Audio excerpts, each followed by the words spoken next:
Okay, here we are. It's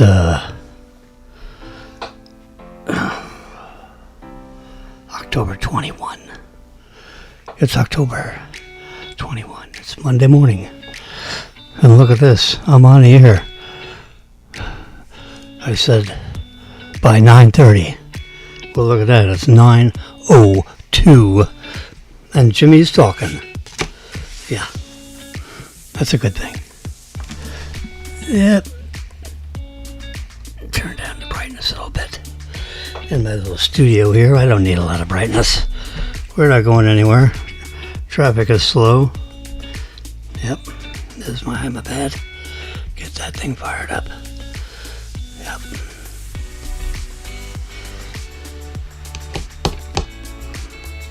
Well, there's a lot of course, you have a lot of political news coming up here. Let's take a look at this. It's a little Fox News polling. You know, they get thousands of people to answer questions. They take notes. They write it down. People, you know, these callers are all over the place, and I don't answer those calls. I'm sorry. I don't even know if I get the calls. My phone is set up so that if you're not in my phone book, it rings directly to voicemail. I don't answer it. It's not like I don't answer it. It's I can't answer it because if you're not in my phone book, then the call immediately goes to voicemail. And so that way I only speak to people that now I've got 2,500 people in my phone book. And if you sorted out the doubles, and it's probably 2,000. But it's still, you know, yeah. All right, look at this graphic. Difference in support for deporting illegal immigrants now versus 2015. All right. The Republicans say 91% of them say, get them out of here. Rural voters, 75%, get them out of here. Men, get them out of here, 72%. Urban voters, 63%, get them out of here. In 2015, it was 44%. Now it's 63%. Non-white voters. In 2015, 33% said, get them out of here. That means 67% said, leave them alone. Well, non-white voters today, 57% says, out, go home. And the Democrats, 42% say deport. 58% say don't deport. I don't know what's the matter with these Democrats. You got 15, 18, 20 million people that have come in.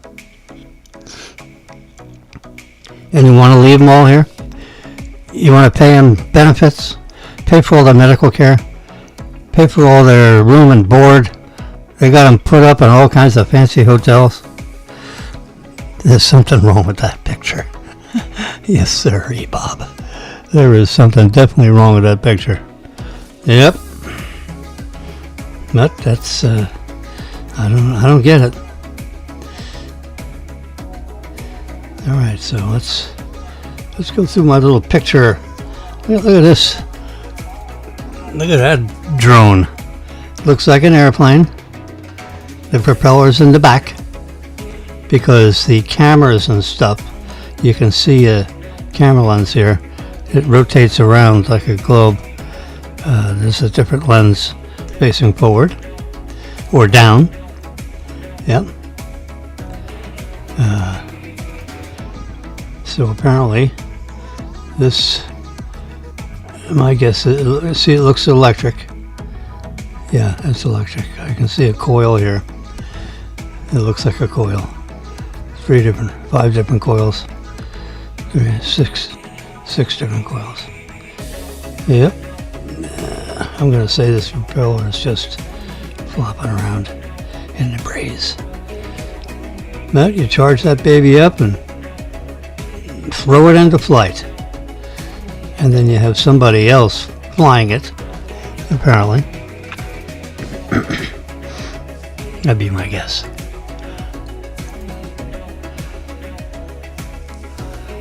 You know, I'm used to looking at drones, you know, that look like the DJI, like the little drone I got in my little case here. The DJI drones that have, you know, 4 propellers. And it can, you know, it can go 35 miles an hour. That's pretty fast. This thing, it probably goes, you know, since it's a fixed wing, you know, this probably goes 100 miles an hour. They have to go pretty fast or else the enemy will shoot it down. Yeah, this is, there's a little antenna. Let's do a little reverse pinch here. You see that right there? That's an antenna sticking up on the wing. I don't know where they have it way over there, but that's where it is. Yeah, wow. Ukraine says on October 20 that it has been attacking Russia's largest explosives plants. And this happened to be at an airfield. And overnight, they did a little boom-a-gum-boom, and a drone attacked as they're trying to grind down the Russia's war machine. And look what we got laying here in the dirt. Is a unexploded Russian bomb. It looks like something that would drop from an airplane. It's hard to tell. We don't have anything to relate it to. You know, with regard to trying to figure out, is this an iPhone right here? This little rusted looking thing with a hole on it? Is that some kind of a portable handheld communication device? It doesn't look like an iPhone.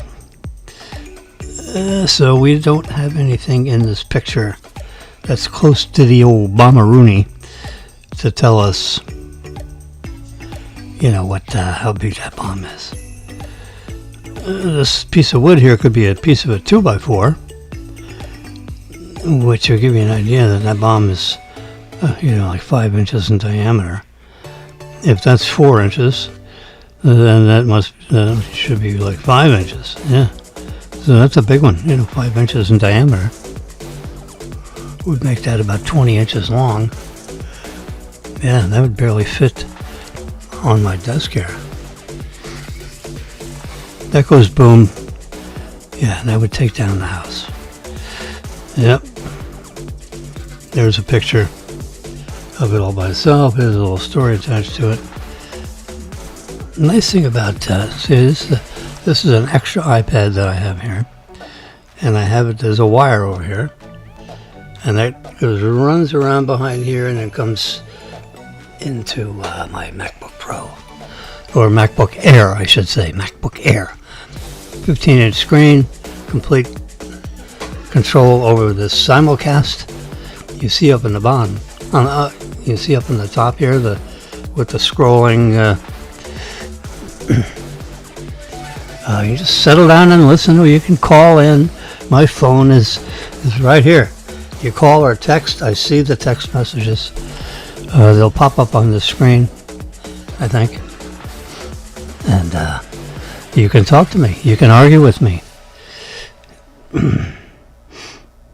That's a nice looking traditional watch face. It's not. I'm kind of like an Apple Watch guy. That's charging. It's charged. That's a rapid charger, so in about 20 minutes this thing is. I have an Apple Watch 10 on the way. I get it tomorrow. I finally broke down. I have 2 offers on this watch, the Apple Watch Ultra. I've decided to go with something a little more de minimis. I don't need this big, I'm not into giant watches on the wrist. My wrist is kind of like small anyway.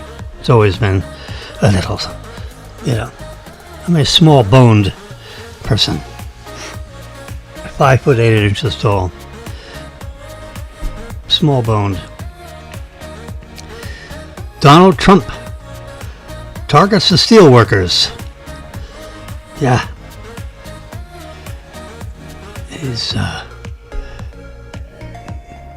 It's amazing, he's a multi-billionaire, and the working class, it's like everything is like flipped around.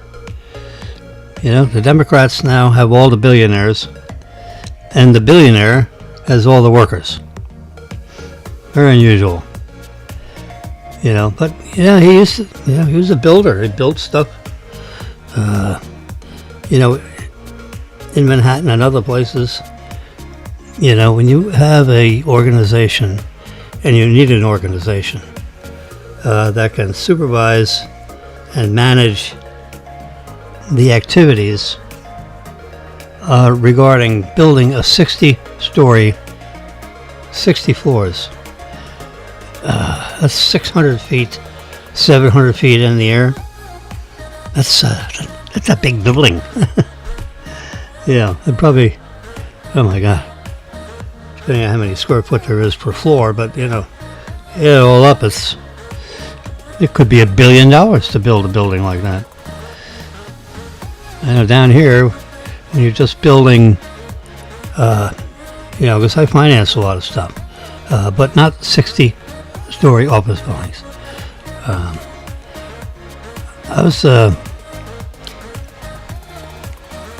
When I was doing a lot of things, financing, into banking. I do 5, 10, 15, 20, $25 million deals, shopping center deals, $40 million renovation on a shopping center for Edward J. DeBartolo. Yeah. I actually knew Edward J. DeBartolo, oddly enough. I guess he knew a lot of people, but he knew Jimmy. I knew him. I met him at Malio's. It's a nightclub in Tampa. Club Malio's, Malio Alvarone. And Malio and Chris Alvarone came from Youngstown, Ohio, the home city of Edward J. DeBartolo.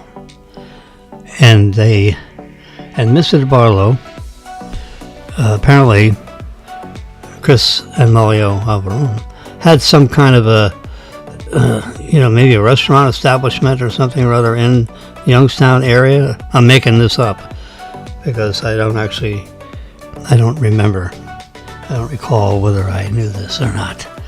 But anyway, they knew each other up in, to the point where DeBartolo gave them $1 million, very low interest rate loan, back in the early 80s.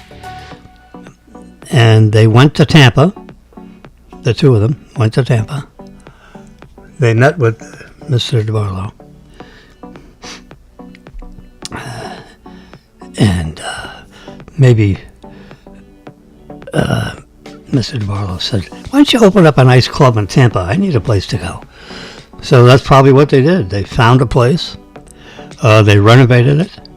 They made it into like a nightclub kind of a setting. And it was a beautiful place. Marilyn and I were moving to Tampa, 1982. February, March, April, May, something in that time period. And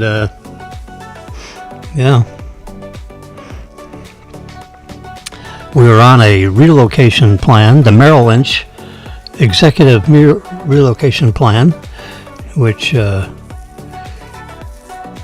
Southeast Bank granted me.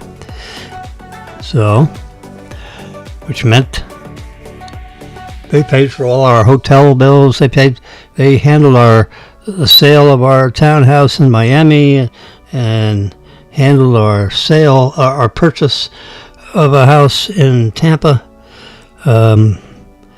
Handled meaning they paid for all the brokerage fees. So I didn't pay for selling brokerage fees or buying brokerage fees. Merrill Lynch paid for that. So that's a nice thing, because that's like a 4, 5, 6% discount when they take care of the brokerage fees, because I think the brokerage fee was like 6% in Tampa, and it was 6 or 7% in Miami. So I got it on both sides, selling and the buying side. Anyway, so I met. So I went to Malio. So we were Meryl and I, got married, like 6 months before, or a year before, newly married, if you will. And so, we used to hang out together, have cocktails after work.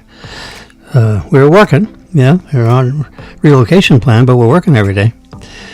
I worked as the head real estate signature in 17 counties surrounding Hillsborough County and Tampa. That was my region 2. Region 1 was Miami. Region 2 was the Tampa SMSA, including the 16 other counties surrounding Hillsborough County. Region 3, I believe, was like the Broward County thing. Region 4 was like the Orlando market. And Region 5 was the Jacksonville, the whole top of the state. Yeah. A lot of square miles, but not so much building. Tampa was, in my opinion, the most exciting market to be in. Yeah. Anyway, so I'm sitting there and we're,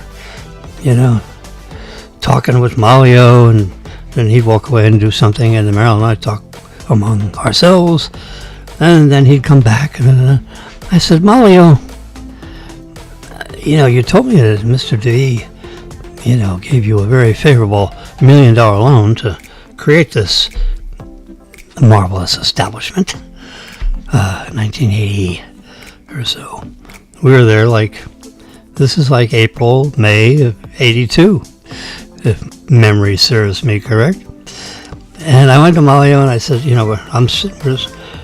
he's standing behind the bar and I'm sitting on the proper side of the bar with Marilyn.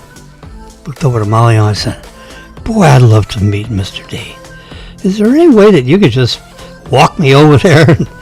Because she said he comes in and he stands over there, to the left of the front door. And I'm sitting here and I can see very clearly the left side of the front door. And I could just slip over there and just stand up and have a conversation. I'm a banker. I should, he should know somebody in the Tampa market. Southeast Bank is a $10 billion bank. And back in 1982, 10 billion was a lot of billions. It was tied with Barnett Bank as the two largest banks in the state of Florida. And the state of Florida is a serious state. It's the third or fourth largest state in the country. Anyway, so I said, absolutely. Next time he comes in, remind me and I'll walk you right over there and then you can meet Mr. D. And I said, that'd be great. They say the opposite of network is no work. Now, Southeast Bank has been trying to have any kind of a conversation with Edward DeBartolo for about 20 years. If, something like that. D.R. Meade and all his, guys in Miami. Oh, yeah, big Southeast bankers. I didn't like all that, that kind of an attitude. To me, the customer does you a big favor by doing business with you. It's not the reverse. But, sometimes you get so full of yourself that, if you behave yourself, we'll let you deal with our bank. No, that's not the way you develop business. You try to be Mr. Friendly. So that's what I was. I was Mr. Oh my God, kiss your ring. So I went over there and shook Mr. Barlow's hand. Nice 75-year-old gentleman. And, I'm like 40 or 45, 1980, heck, 35, 37-year-old kid.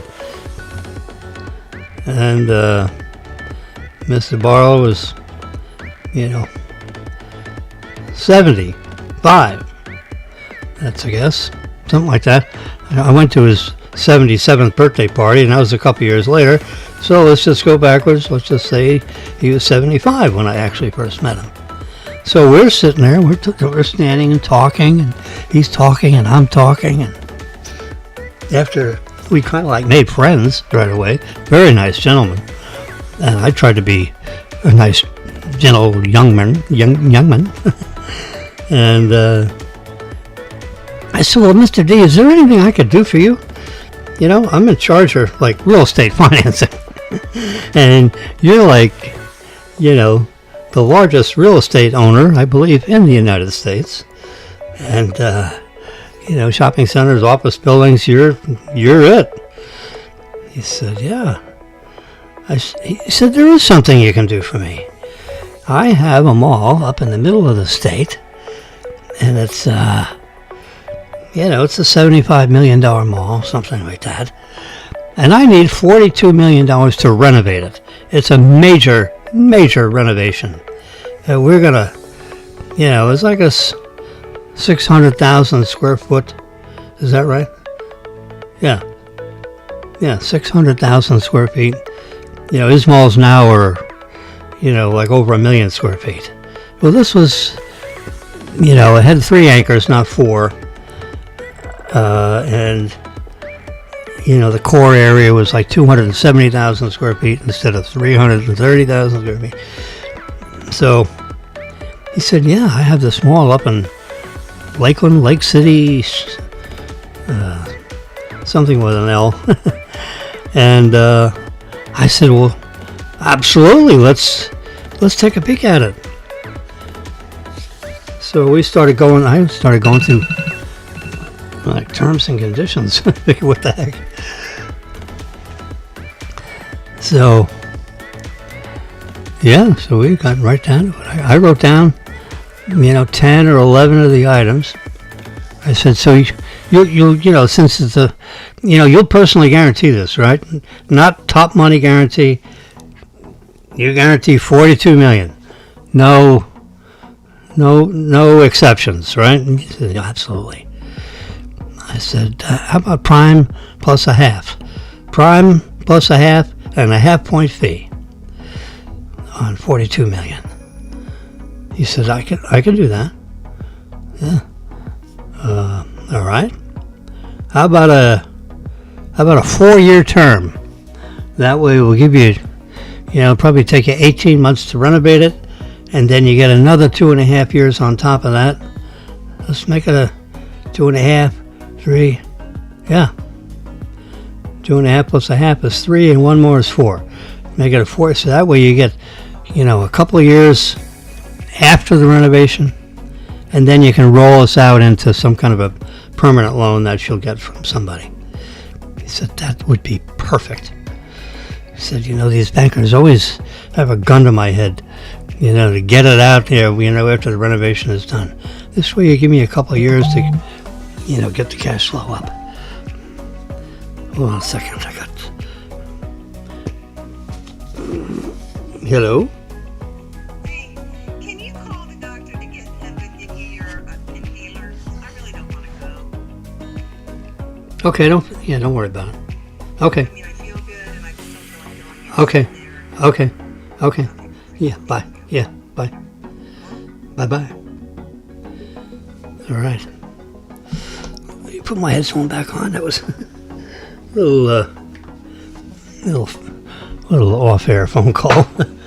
Marilyn doesn't want to go to the doctor. She feels good.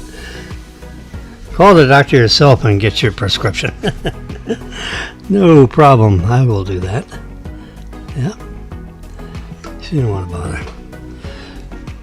Not a problem. Anyway, so that's how I met Mr. Barlow, just standing by the door. Got the deal approved. I didn't even have, it's $42 million, so I needed Bernie Bischoff's signature in Tampa, and then we needed 2 Ps. They had this approval system, so I was an L, line officer, and then I think Bischoff was a C, a credit policy guy. He was the head credit policy guy in our market. And then I needed 2 Ps, policy officers.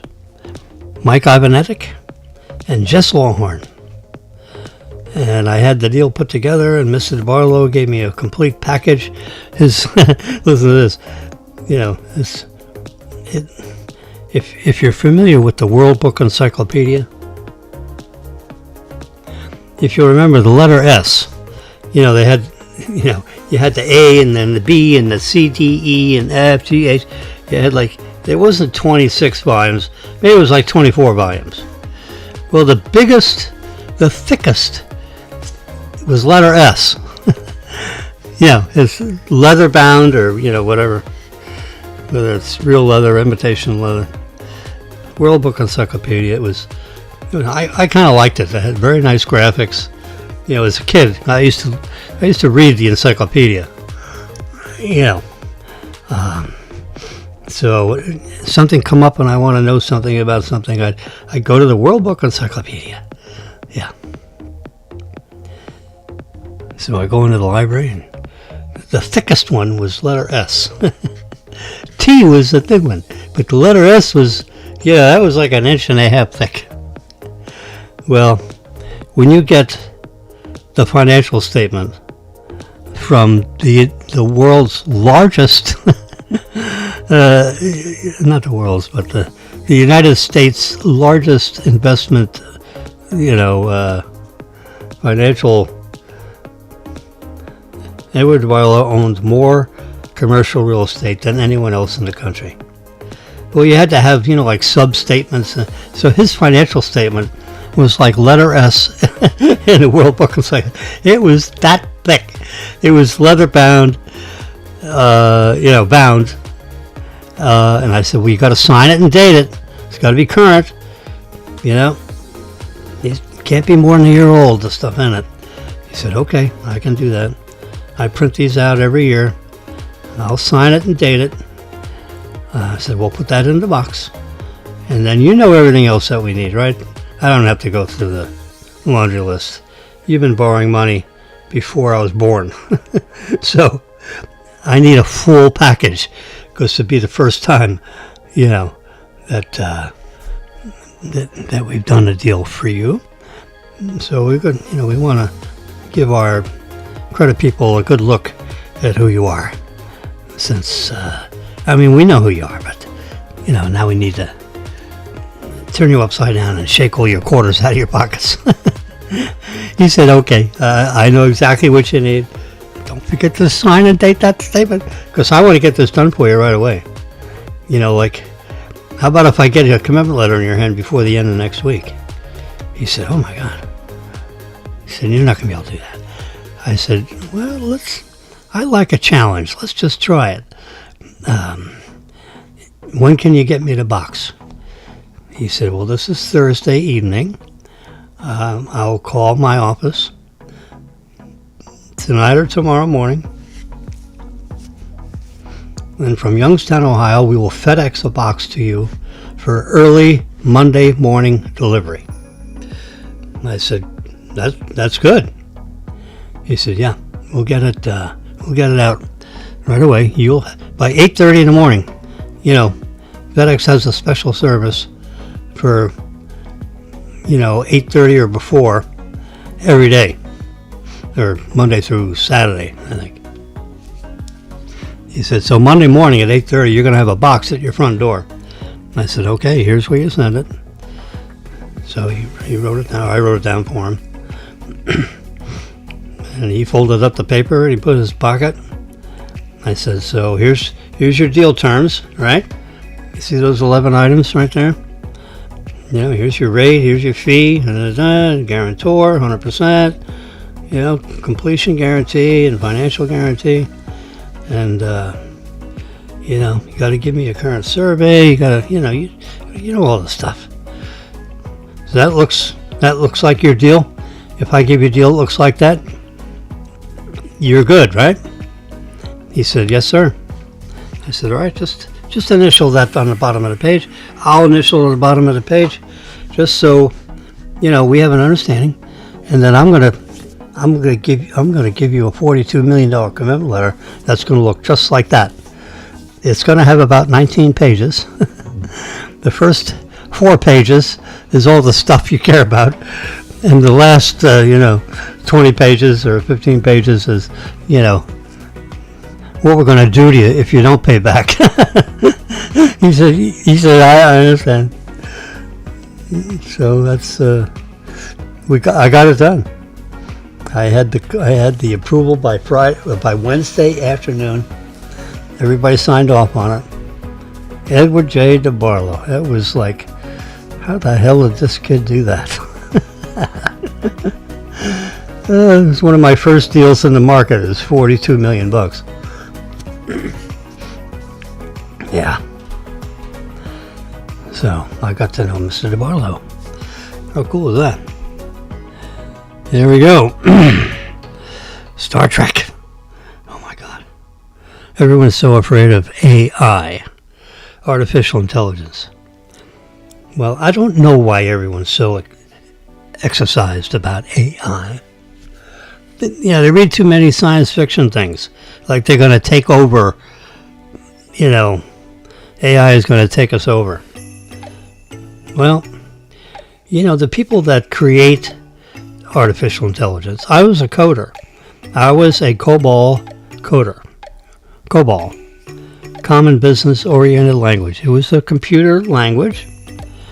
It was, you can make statements, you know, like add this number to that number. Come up with a total, put the answer, you know, over here. You know, it's like cookbook.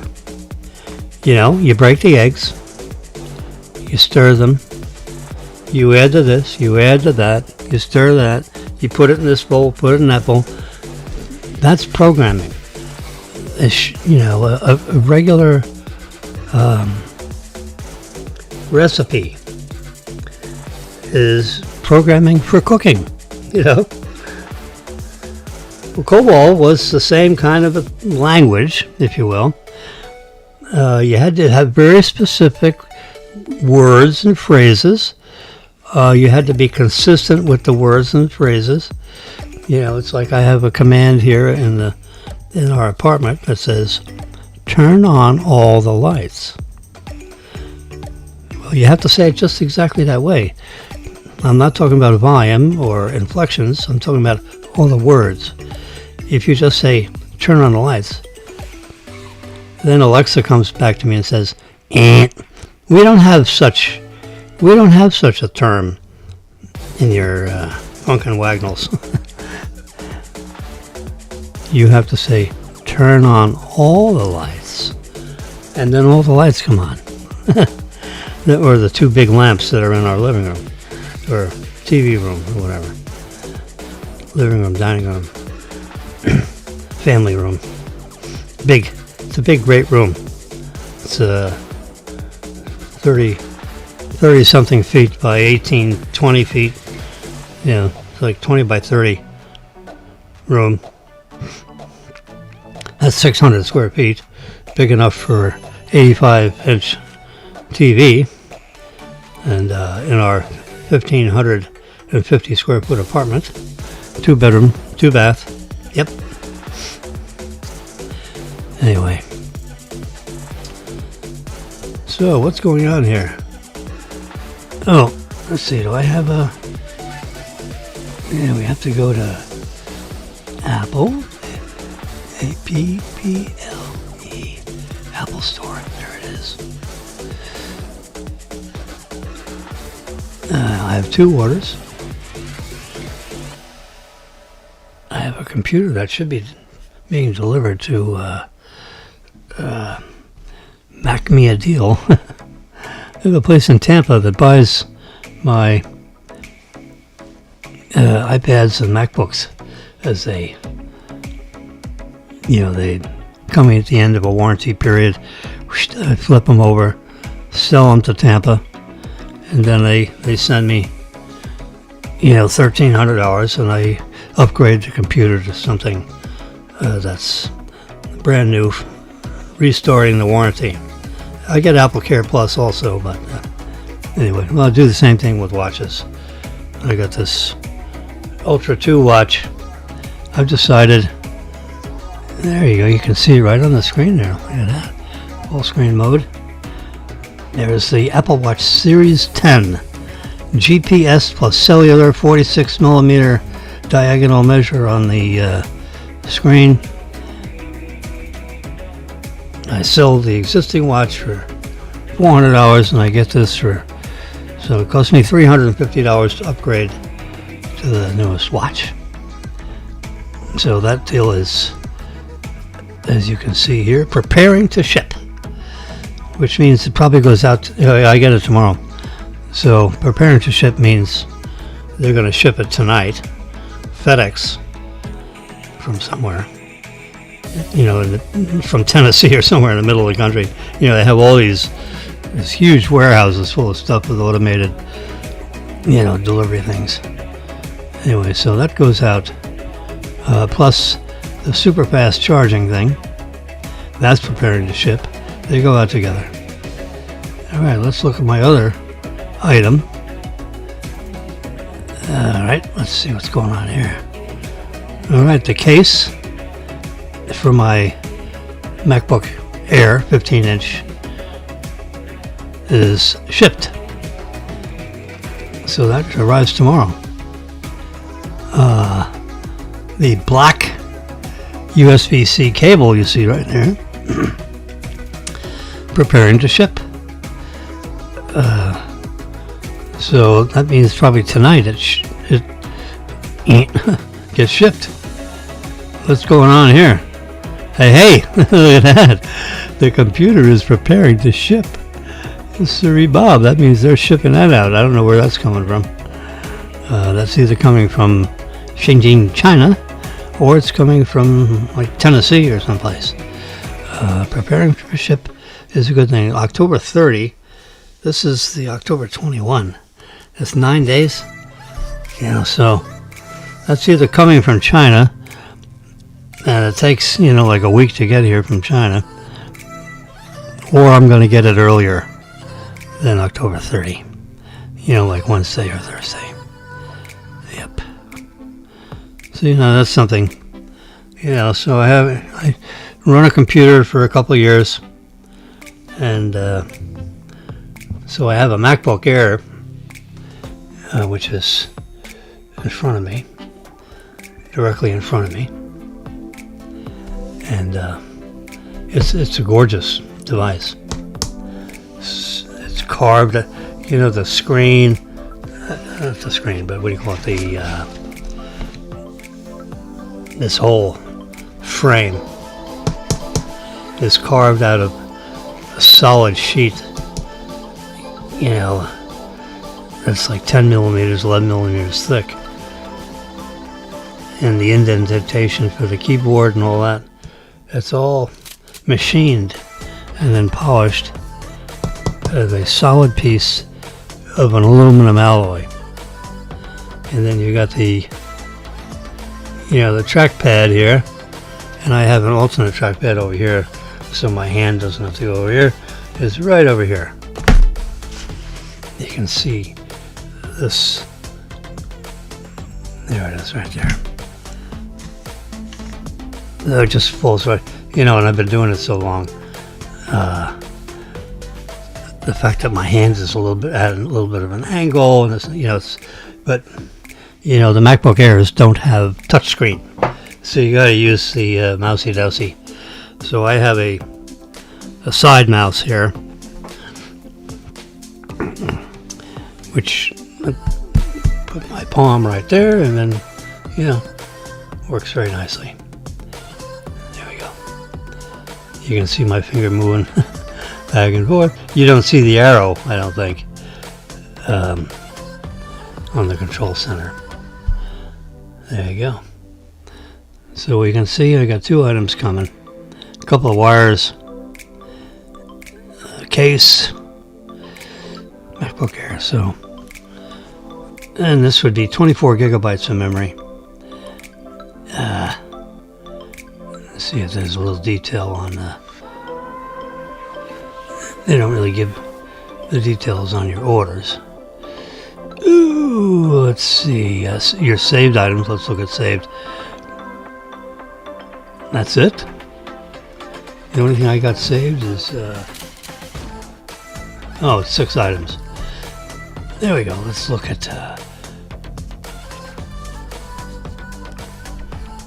there we go. This is the computer that I ordered. There's the details. 24 gigabytes of memory, 1 terabyte, which is 1,024 gigabytes. Can you imagine 1,000 gigabytes? That's a terabyte.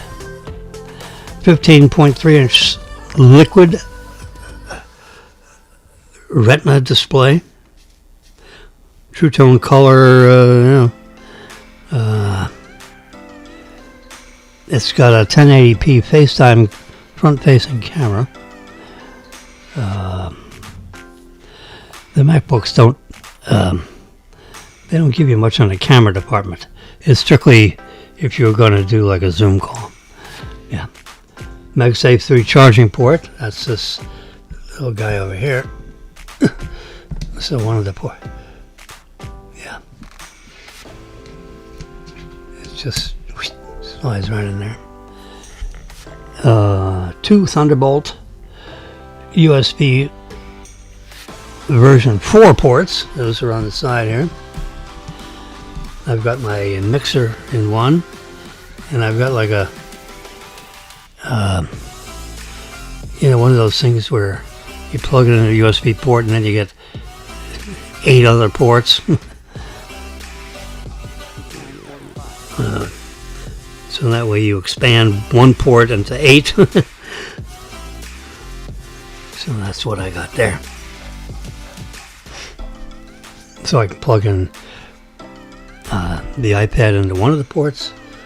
This camera right here, that's in another port. And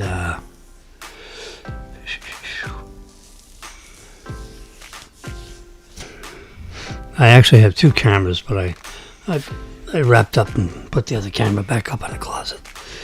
We don't need 2 cameras. So I have this camera right here, which has a manual focus. So let's see if I can get this into fine focus. There we go, right like that. I kind of use the keyboard here as the focusing target. So I had an auto-focusing camera there, which is, I moved my hands around and the camera kept on trying to follow my hands. And then when my hand's in focus, this is not in focus. So I figured, let's get rid of the autofocus and just go with the manual focus. And I just turn the top of the lens here, rotate it, and it focuses. Here's my $4,000 cell phone, circa 1985, aka the brick. There it is. Yeah, I couldn't give that away. No way. Well, yeah, you wonder what happened to all the bricks. This is a working model. The Motorola guys turned it up to 1 watt. This battery, I would need to go online and get a Motorola, like a lithium-ion battery that would fit on the back of this. Because these nickel cadmium batteries, after 25 years, or 40 years, they're dead. You know, so I should do that just to get one lithium-ion battery that I can charge, just so I can turn this sucker on. I don't think it would log into the cell systems here, because this is an analog device. All these phones, they're digital network instead of an analog network. So I don't think this would actually log in. I don't actually remember what the phone number is, citizen. Look it up somewhere.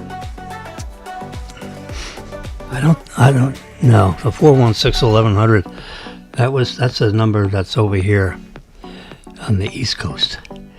I've had that for 20 years. Yeah.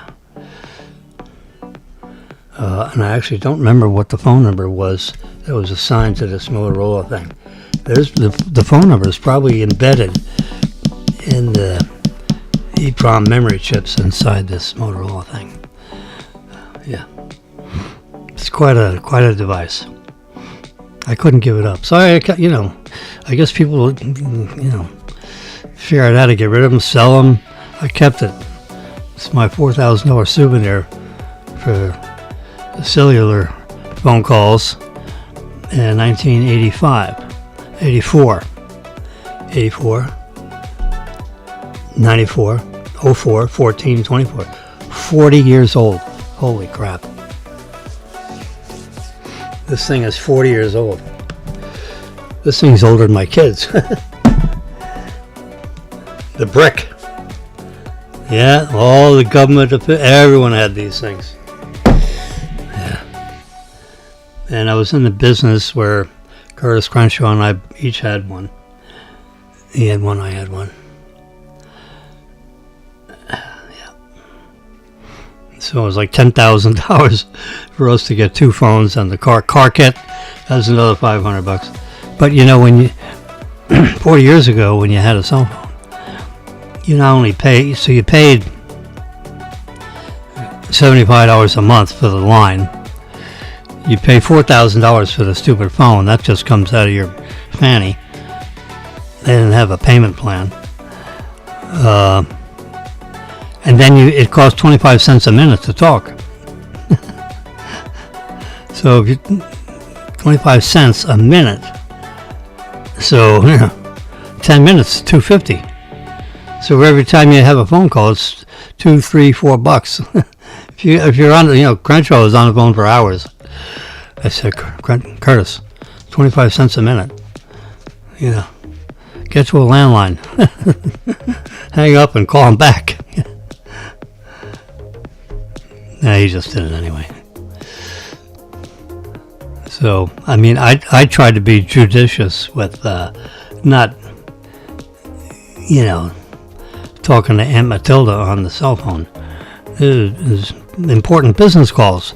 So if you're driving from here to there, you make your calls using your cell system, and you plug the thing into underneath in the footwell of your car, and then it would run off the car battery, the car electronics, and it would automatically connect to a little antenna that was mounted in your trunk. They'd drill a hole in your trunk and put this antenna right on top. Yeah. It's a good looking installation, And, so it was. So even with being judicious with the phone, this is Jimmy now. My phone bill was like $1,500 a month. Woo! $1,500 a month phone bill. Just for my phone. Crenshaw, his is like $4,000 a month. Jeez. So between the two of us, it was $6,000 a month. Woo! 6 times 12 is 72. Oh my God. That's $72,000 so we could talk on the phone. That Yeah, we were building shopping centers. They were, multi-million-dollar deals, so had to have the cell system to keep things moving along. You walk on the job site and I'd call the contractor or somebody and say, "Hey, what's going on here? The plumbing isn't right on this guy." "Well, it's in the plan spec." I said, "Well, the plans and specs aren't right. Change it." So, I'd walk through these centers and try to get them built the way, particularly like Publix. I'd call Publix and I'd say, "Hey, I'm looking at this." They'd have a construction guy in the company. I'm sure they had several of them. But I was assigned to somebody who was watching over the building of, Westgate Plaza in Tampa. I'd say, "Hey, there's something not right with the air conditioning system. Take a look at the, page A27. You see the air conditioning? There's something not right about that. These things aren't staged right coming up through the floor. Is this the way you want it?" And he'd look at it and he said, "Yeah." He said, "I think you're right. That's not quite right. We need to do a little change order for that." I said, "Okay, write up the change order and get it to me so we don't get too far into that construction mistake." There were always 30 or 40 things you had to change when you're building a shopping center. They try to do the best and Publix was very good, at approving, when you're dealing with the plans and specs of, that kind of a situation. Winn-Dixie, you got it. The roll of plans was like this big around. Publix plans, the plans weighed, 10 pounds. Winn-Dixie plans, they're only like this big around when you roll them up. Publix was very detailed in their plans and specs. Winn-Dixie, not so much. Which meant, you'd have $100,000 worth of change orders with Winn-Dixie. And with Publix, you might have $20,000 worth of change orders. 1/5 the amount. I'd always budget change orders. Because there are going to be some. So, if it was a Publix shopping center, I'd put a budget in there for $50,000 for change orders for the whole center, Publix and everybody else. 100,000 square foot center, Publix takes half of it. So you got 50,000 feet and you got 50,000 feet. 50,000 feet with the local tenants, and which is 20 or 30 tenants. And then you got Publix, which is a huge box of another 55,000 square feet. Remember, an acre is 43,560. 43,560 square feet. Publix is 55,000.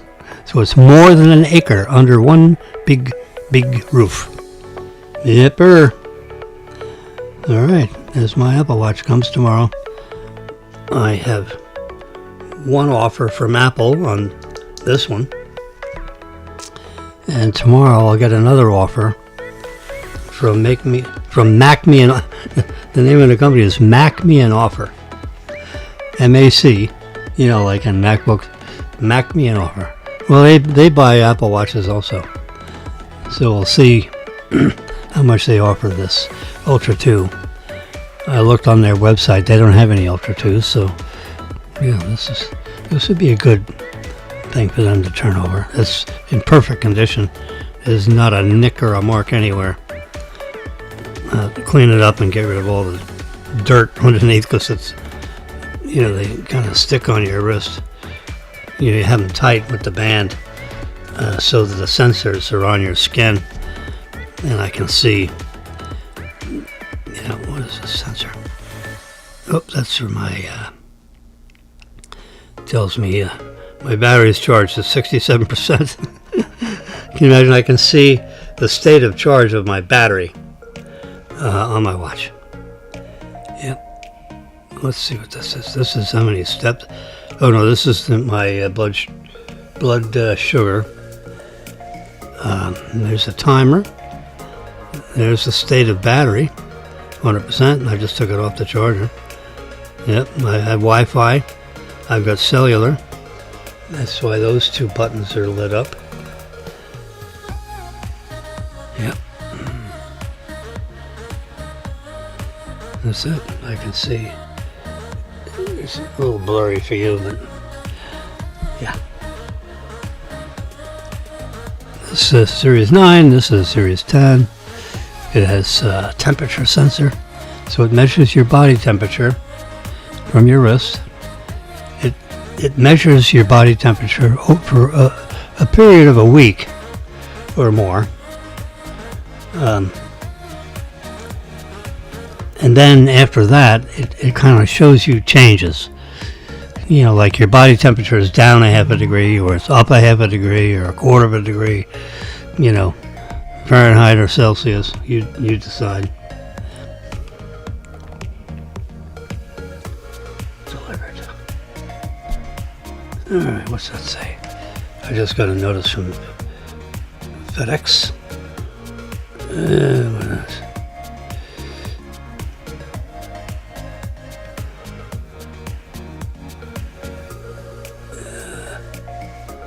From Jimmy. This is probably the rifle. I got notice. Yeah, Springfield, Massachusetts. Yeah, my rifle just got delivered. I have a Smith & Wesson rifle.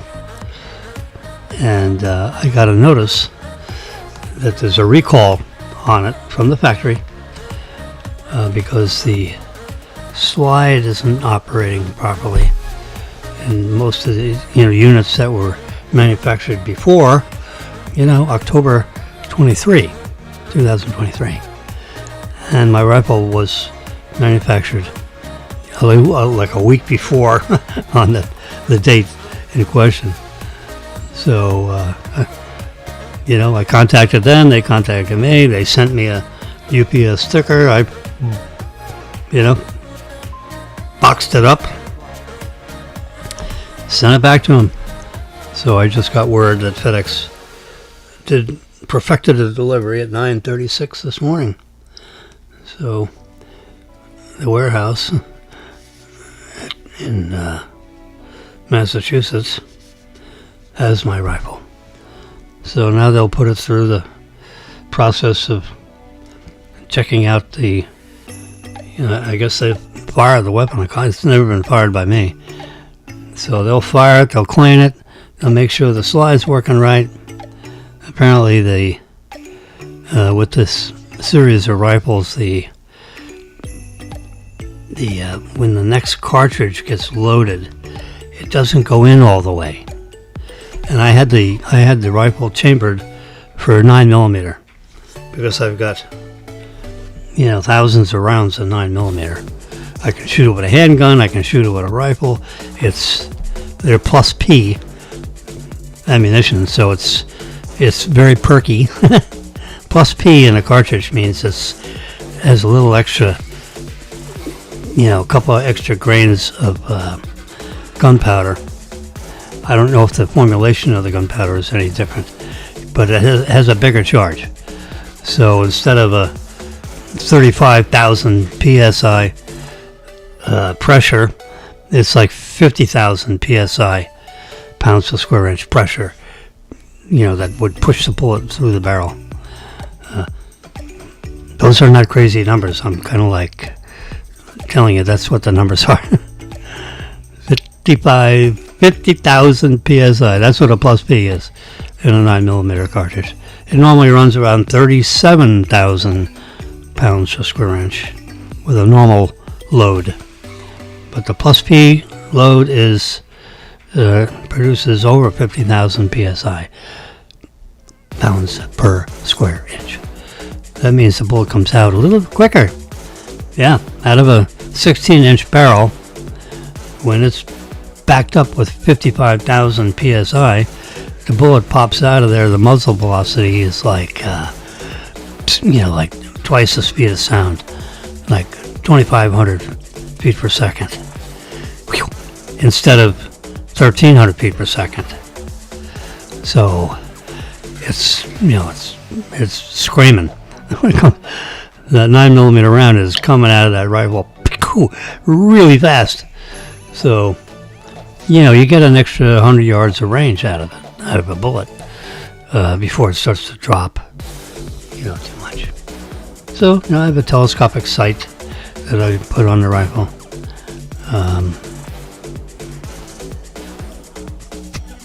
9mm ammunition is not that expensive. It's like 35 cents a round, maybe 40 cents a round. Whereas, these high-powered rifles, to fire them, it costs you $1 a round. Every time you pull the trigger, bam, it's a buck. So you don't want to shoot too much, you go broke. Anyway, so I've kind of like standardized on 9mm, except for this one handgun, which is 5.7. 9mm is the diameter of the bullet. If you're wondering when they say 9mm, what does that mean? So it's 19 inches tall. The entire bullet, including the casing and the bullet, perfectly inserted in the top of the brass. So if you stand the sucker up, it's 19 millimeters tall and 9mm in diameter. That's what one of these bullets is. It's 9mm in diameter and 19mm tall. That's 9 by 19, 9x19. You see some of that.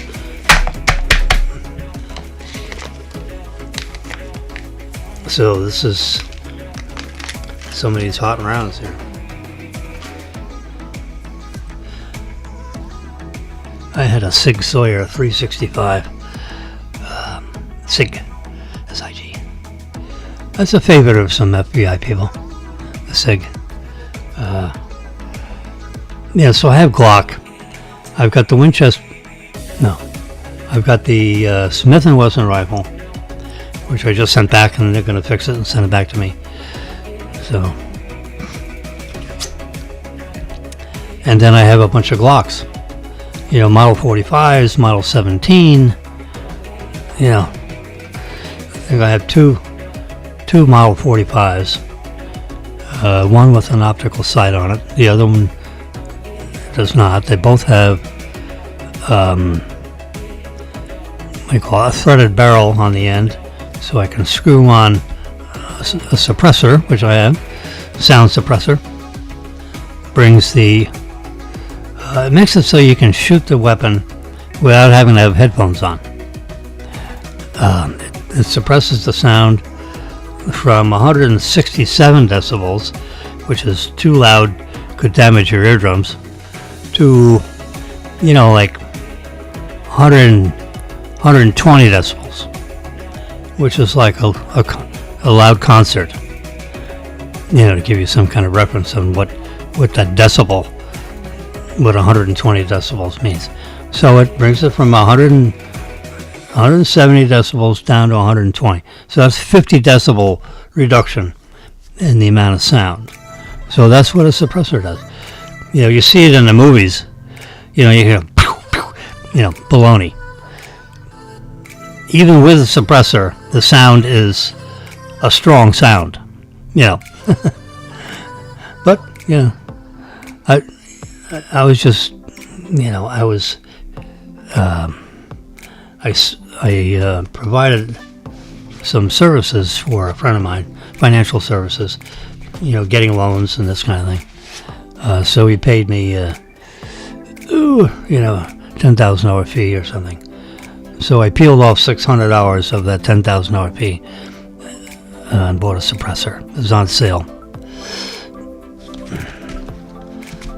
think it cost me $700, $600, which included the $200 tax stamp that the federal government charges you. All right. Hello?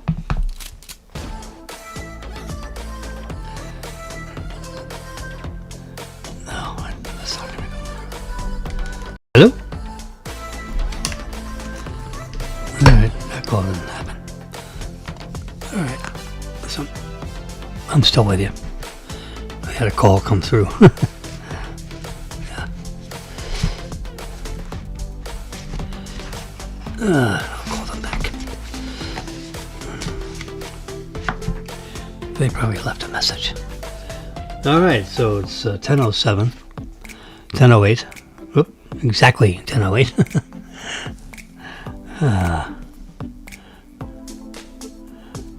My phone should be. Come on, baby.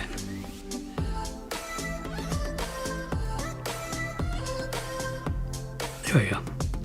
Oh yeah, been on the air an hour and 6 minutes. So we have, we're getting down to the nitty gritty. Let's let me put this back on. Reciprocity. Oop, I gotta plug the wire back in. Yes, sirree. There we go. Now that should pop up in a minute. There it is. I wanted to show you this. Let's go to Real Clear Politics. Those are the people that they're not actually doing surveys. They actually take other people's surveys and they put them together, statistically put them together. So it's touchscreen. So I'm just going to touch polls. There it is. There's the recent polls. It shows Florida. This is the Trump. This is the presidential thing. The University of North Florida has Trump up 10 points. New Mexico has Harris up 9 points. The national poll, USA Today's Suffolk poll, has Harris and Trump. Harris is up 1. Well, up 1 is a statistical tie because unless it's a huge sample, let's touch the poll and take a peek.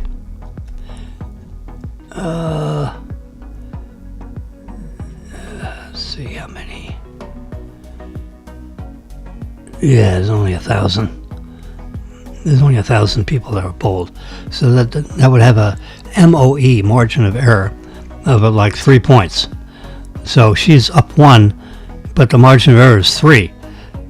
So the media doesn't really tell you this. Well, he's up 1 now. Unless you get outside the margin of error, the up number or the down number is a statistical. They should just put tie. So here's the next one down there. It says the TIP poll, TIPP poll. Harris 47, Trump 48. Trump is up 1. So one says Harris is up 1, and the other one says Trump's up 1. So that gives you an idea that they're both statistical ties. So, and that's a national poll. Now, Trump usually, remember, he's been in 3 different elections.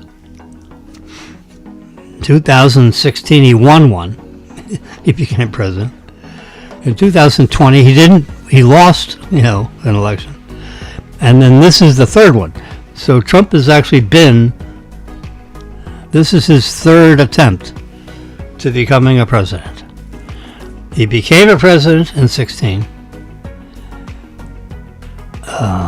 Biden beat him in 2020. So that was a case where Trump did not have two contiguous 4-year terms for a total of 8 years in a row.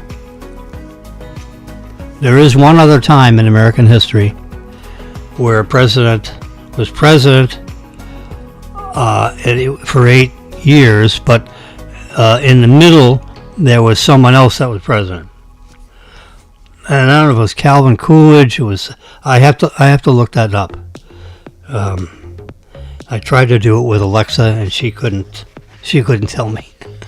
So I'll do a Google search on what was the other president who actually had two 4-year terms, but was separated by someone else for 4 years. And it was, like 100 years ago or more. It was like 130 years ago, if my memory has any relevance to this. All right, Florida, Scott versus Powell. It's like a double name. Scott is up 3, so that's good. So he'll be reelected senator, likely. But anyway, on national polls, remember I told you he ran in 16, and then he ran in 20, and now he's running again in 2024. Well, on these national polls, when Trump won against Hillary, it would have said Hillary plus 5 or Hillary plus 6. So, which means that Trump tends to be underpolled. The polling people haven't, they have too many Democrats in the mix. So, that puts the polling results off a little bit.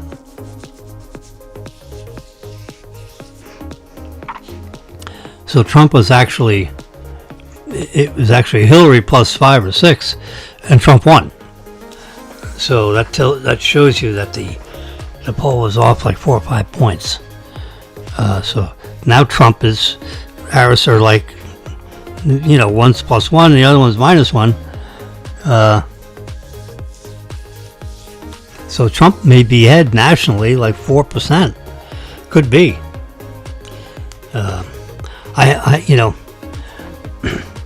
I don't, I just use common sense in looking at these polling numbers to try to come up with some sense of what's going on here. And, here's Pennsylvania, Trump is up 3. Michigan, Trump's up 3. So now you're reaching outside the margin of error, see? So that's not a statistical tie. When you're up 3, up 4, whatever. So in the states that he has to win to become president, because, New York and California, they're going for Kamala, for Harris.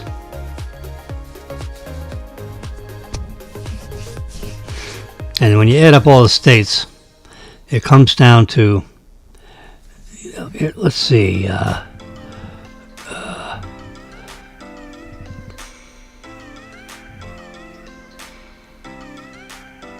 let's go 2024 polls. Yeah. Oops, let's get rid of this if I can. Yeah. So here you can see state by state. We want not the latest polls. I want I guess this is what you get. Yeah. So this is a little different presentation than what I showed you on the summary.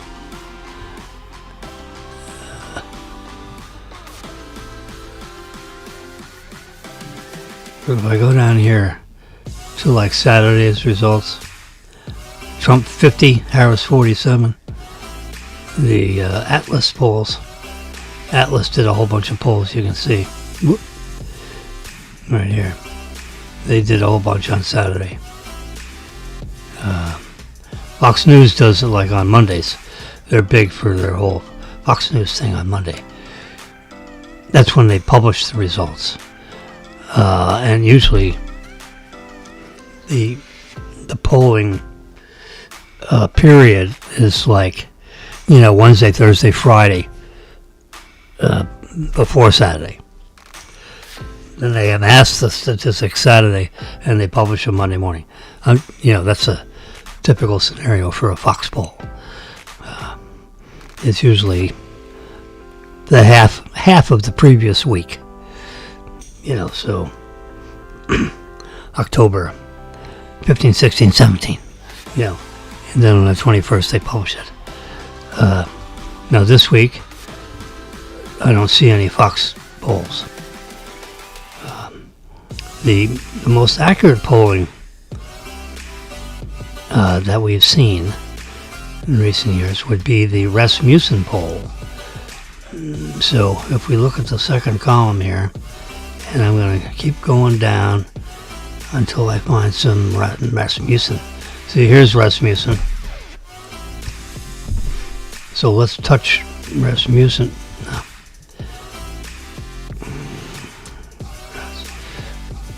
Let's go back and go polls again. Yeah. Now I'm going to look for Rasmussen. And we'll touch on it.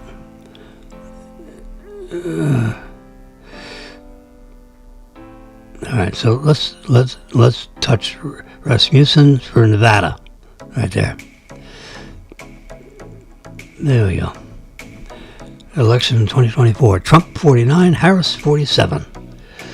And then they give you some dialogue about former President Donald Trump has a narrow lead over Vice President Kamala in the battleground state of Nevada. Now that is a touching state to Mexico. So they're all exercised about, the border security and that kind of stuff. And Trump is, polls better in Nevada because everyone's worried about border security for good reason. And I'm going to look for some kind of a signal as to the MOE, the margin of error. And, Rasmussen. Margin of error is plus or minus 3%. There you go. 95% level of confidence. So with the polls that Rasmussen is doing, now they sample, 2,000 or 3,000 people, phone calls, That's a lot of phone calls. So you got a lot of people down for dollars on, getting this polling. When you call somebody and say, nah, I don't want to do it. All right, I'll, because there's a lot of questions they ask. So if you finally agree to one of these polls,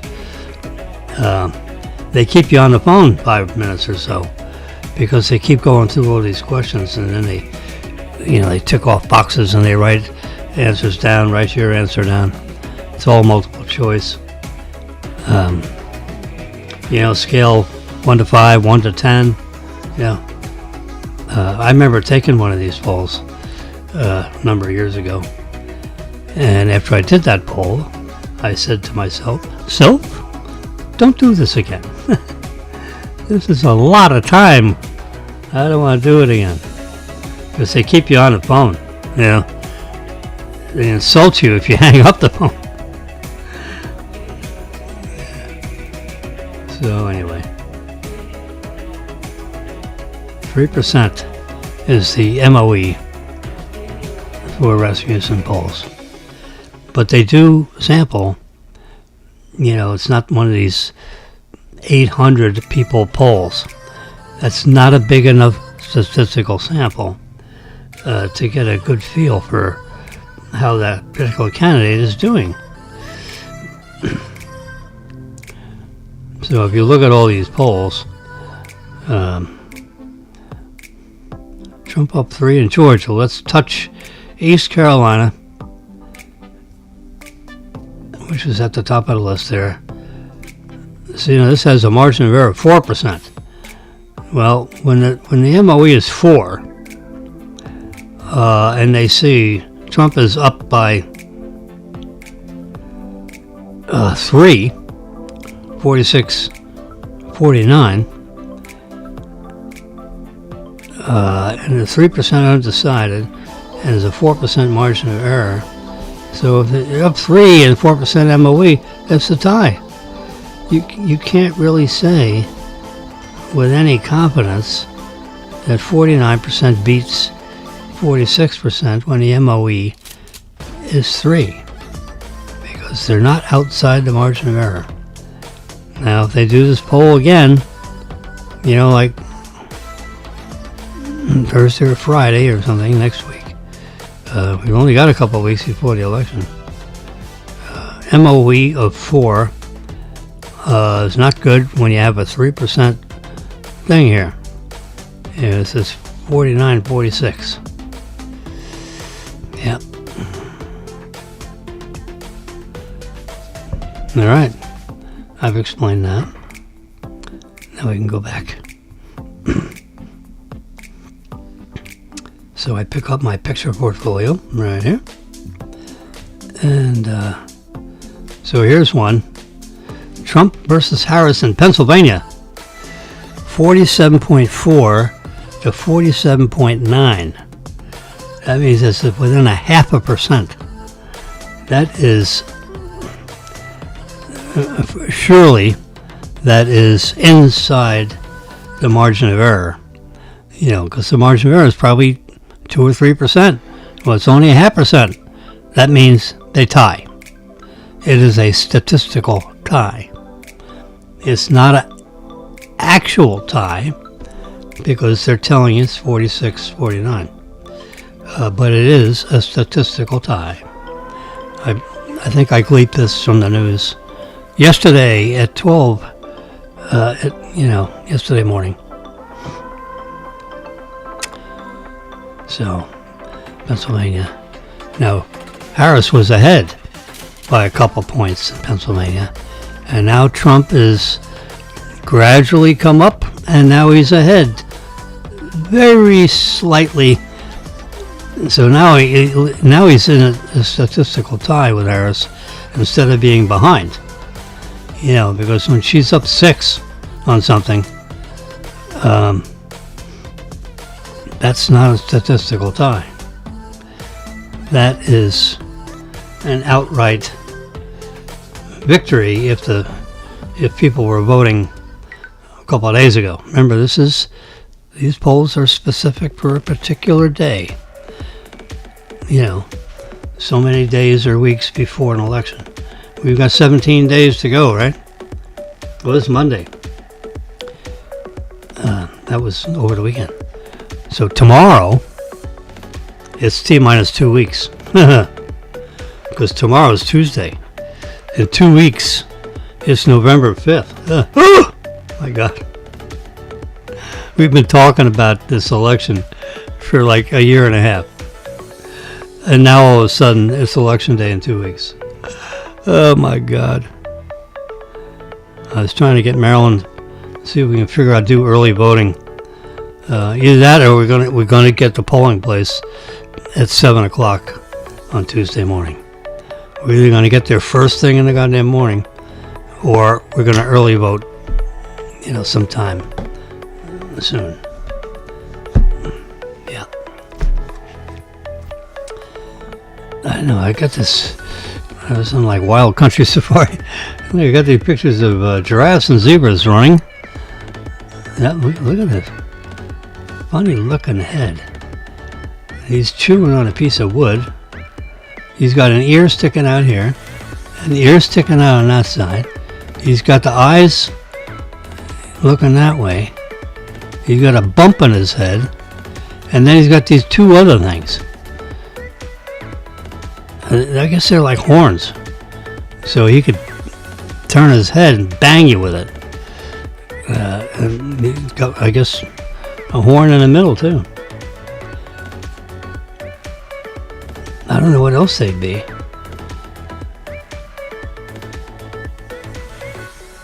There you go. Look at that. He's got two. He's got big ones. He's turning around looking at you. Yeah, you want to be friendly with them giraffes.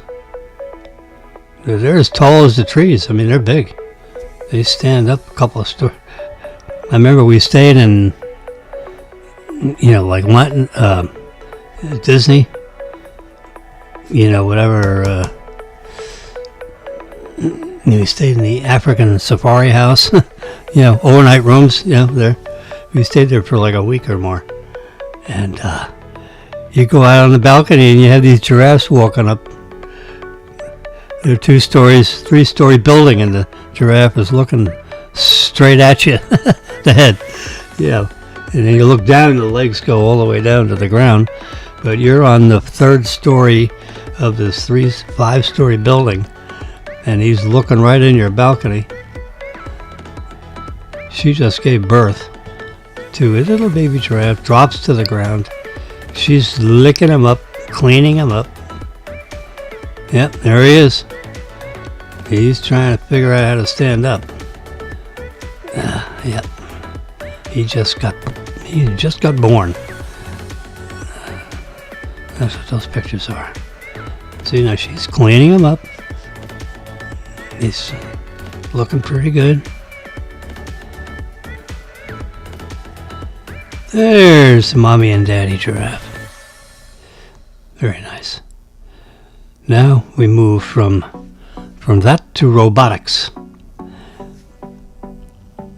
Yeah, I've gotten very interested in Tesla's ability to do light manufacturing. That's the hands of a robot. That Trump has, not Trump, what do you call it? Elon Musk has, created these robots. You see the fingers? Is actually each hand has the same number of digits on each finger. So you got flexible point there, and there for the thumb, and 1, 2, 3, and 4 rotational movements. He went to 3 digits, and now he's gonna create a new hand with 4 digits. The best digit is no digit. But Elon Musk in his wisdom has decided, he and his engineers, I should say, to add the digit back in the hand, because that extra bit of flexibility makes it, there's something about the evolution of this body, of the human body, where, you shouldn't be short-circuiting. If you wanted to perform as much as possible, then, you should pretty much engineer your humanoid robot very, very similar to the anatomy of the human body. So he's adding back a digit into the hand. So in version 3 of the robot, you're going to have, 1, 2, 3, 4. You're going to have 4 degrees of motion. DOM. So if you see 22 DOM, that means there's 22 degrees of motion between the wrist and the fingers of the hand of the Optimus 3 robot. Yep. So I got a bunch of pictures up here of the robots. I told Marilyn I've been watching this robot thing. I said, Marilyn, I want one of these. It costs a couple $100 a month. And, it's there you go. It's rolling around making eggs. Hard-boiled eggs in a hard-boiled egg machine. I actually have that hard-boiled egg machine. It cooks 6 of them at a time. Yeah, there's a half dozen right there. So, It'll probably be version 4 of that robot by the time I get one in a couple years from now. And so just think how handy that would be. I can have a little science project right here in the apartment. I can teach it how to talk, read and write maybe. I can take it down to the trash room, say, okay, I'm going to call him Charles. Charles, follow me. Pick up the trash and follow me. We're going down to the trash room. I want you to make note of these things because the next time you're going to go to the trash room by yourself. Right now I'm going to show you how to do it. And we go out the front door and we walk about 45 steps around the corridor here. And it gets you to the door of the trash room. And then we walk in that door and we pull open the chute, drop the bag in there, listen for it to go down to the bottom. Make sure it doesn't get hung up on the edges here. And that's how you do the trash. And then you let go of the chute, you come out the door, come back to apartment 812. Let's do a round trip of taking the trash out. And the next time we do trash, I'll let you do it and I'll just follow you to make sure it goes right. And then the third time you can do it by yourself. Now wouldn't that be amazing? So Jimmy's robot, I'll put a name tag on him, Charles, I think. Yeah. Charles the butler. Just imagine, the other people that have units in this building. And they're walking down the hallway and my robot is... And when the robot sees it, you say, good morning, good afternoon. Because my robot is a talking robot and I want him being friendly to my neighbors. Yes, sir. And they'll know. It'll say Charles on there, apartment 812. We'll make up a name tag for him and stick it right on his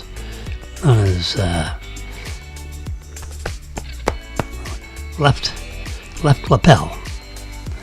He doesn't have a suit. We need to make him he needs a jumpsuit. Like this. So you got pants and legs and arms. So you don't see all the hinges and stuff. And then on the outside of this jumpsuit, I want a lapel pin. A name tag. I don't want him walking around naked. Yes, sir. Well, you can see all the hinges and all that. No. We want a jumpsuit. Surely Trump. Not Trump. What do you call it?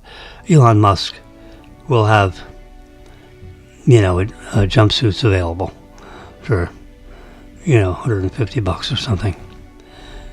Yeah. Put a suit on them. We want 2 of them. One goes into laundry and one is on them.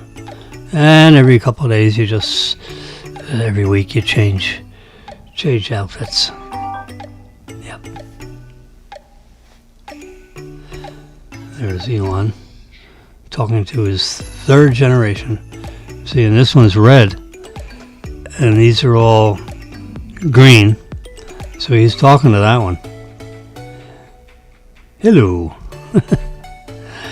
This is the wave of the future. The future is now. Everyone's going to want one. Well, no, I'm not going to buy one. I want to rent it.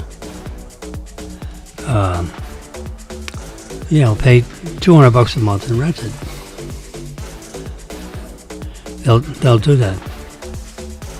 Since we're Tesla car owners, we'll probably get a special deal on the financing terms for the rental. Yeah. That'll be Jimmy's little project, dealing with the robot. You can sit right over there and you can talk to me. I'll interview the robot. We'll give him a microphone and let him speak. Say, okay, robot, Charles, what do you think about the weather? What do you think about that storm that's down there, hovering around the eastern tip of Cuba? Go to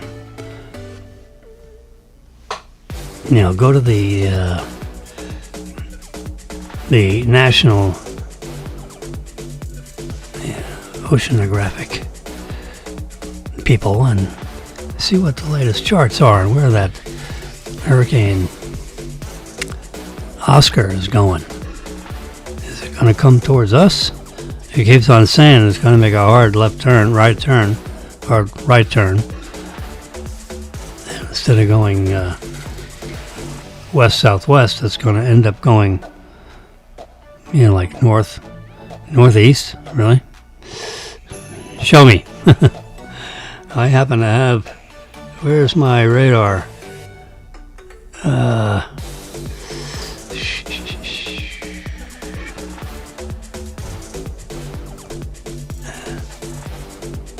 It's in the bottom row here. Should be.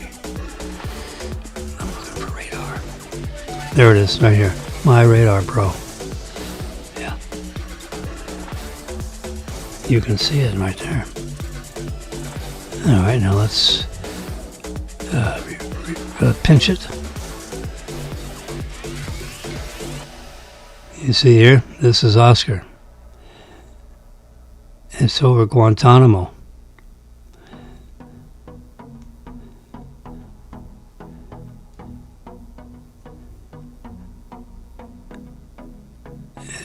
It's there are a lot of high mountains in this area. The eastern part of Cuba, the mountains are very tall. So that tends to, louse these storms up.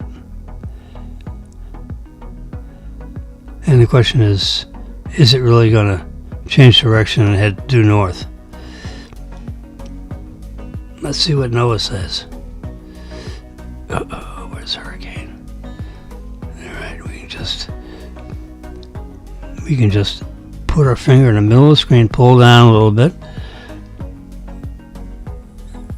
and the keyboard comes up. Type it. Just put an H in there. There you go. There's a hurricane app. There we go. We got one hurricane. It's Oscar. Touch that. All right. So here's. Boy, there's a lot of upper air currents pushing that sucker east.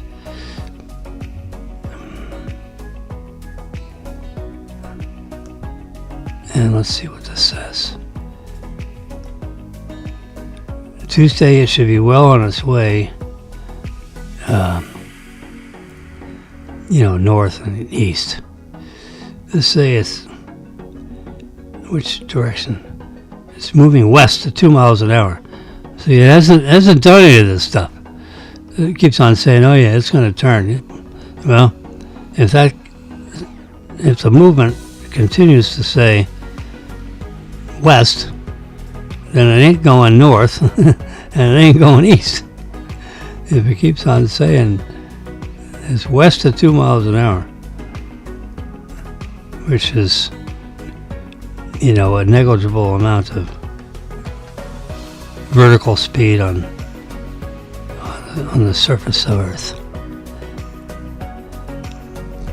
So I'm going to do a little print screen here on this, because this is as of 8 a.m. in the morning. So we're just going to do that. And we're going to pull down this, because this is an 8 a.m. Eastern Daylight Time intermediate advisory 9A. 45 mile an hour winds. It's moving west at 2 miles an hour. Yeah. It's not moving north. It's moving west. Well, the next couple of days, that direction should change. But as of now, what have I done? Yeah. There we go. Let's, I don't know if I got this. Let's do it. There we go. So I come up here. And I come down here. And I'm going to come over here a little bit so we don't see some of those words. There we go. That's it. Bingo. So as of the 8 a.m. advisory, which I'm picking up at 10:42 a.m., that's what we're looking at. So they're going to do an 8, 9, 10. They're going to have one at 11 and another one at 2. It's about every 3 hours they come out with a new advisory. So we should at least get one more advisory, because it's down to 42 miles an hour. It gets down below 39 miles an hour. It's not even a tropical storm, as you can see by these definitions here. S is a tropical storm. 39 to 73 miles an hour. That's a big that's a big amount of miles an hour. It ought to be there should be 2 spots in there. You know, a D is a tropical depression under 30 miles an hour, 39 miles an hour. There ought to be one, you know, the tropical storm, that should be like, 39 to 59, yeah, or 39 to 53, and then 53 to 73, is a tropical storm, and then a hurricane is when the winds get to 74 to 110, and then a massive storm is over 110. Yeah, that's where you got category, 3, 4, 5.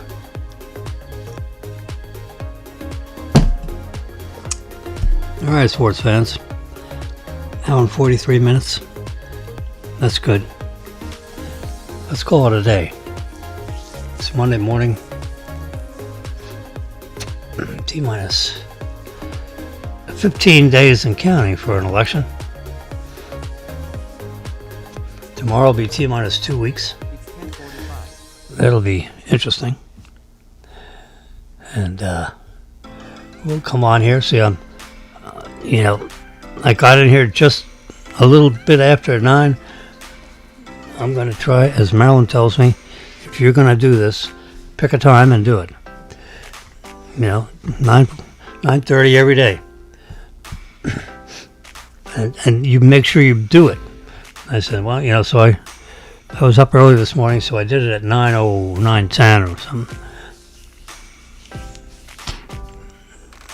So I'll be broadcasting before 9:30 or before, somewhere in between 9 and 9:30. Let's just give me a little play, so I can establish a routine, and then come up at, I guess we'll pick a time, like 9 o'clock or 9:15 or 9:30. I'm going to pick one of those times. Yeah, maybe it's 9:15. Compromise. In the meantime, you all have a great day. Give you 15 seconds of epidemic without any interruption.